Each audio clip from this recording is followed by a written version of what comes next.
Si Benjo ay naglalakad papuntang trabaho sa umaga. Suot niya ang isang maliit na bag, bawat hakbang niya sa kalye ay puno ng sigla kahit maaga pa at madilim pa ang langit.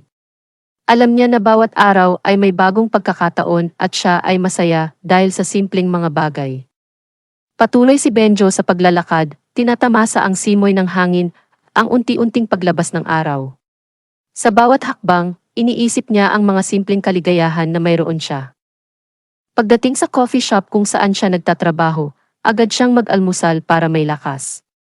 Masipag si Benjo at lagi siyang nakangiti sa mga customer.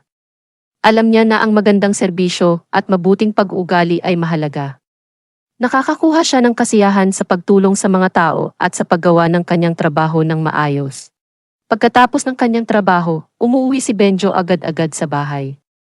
Doon, pinapakain niya ang mga stray animals na laging nag-aabang sa kanya. May mga aso, pusa at ibon na tila nagpapasalamat sa kanyang kabaitan. Si Benjo ay may malambot na puso para sa mga hayop at sa simpleng paraan ay tinutulungan niya ang mga ito.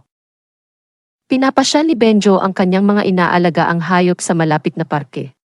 Doon, nakikipaglaro siya sa mga ito.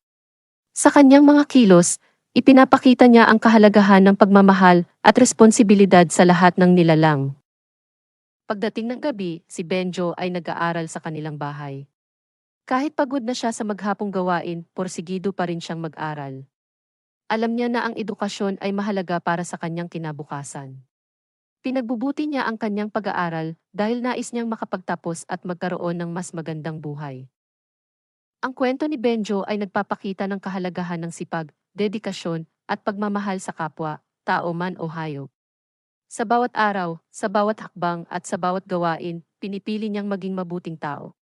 Ang kanyang buhay ay isang halimbawa na ang mga simpleng gawain at mabuting kalooban ay may malaking epekto sa sarili at sa iba. Sa huli, ang kabaitan at pagsisikap ay nagbubunga ng kasiyahan at tagumpay.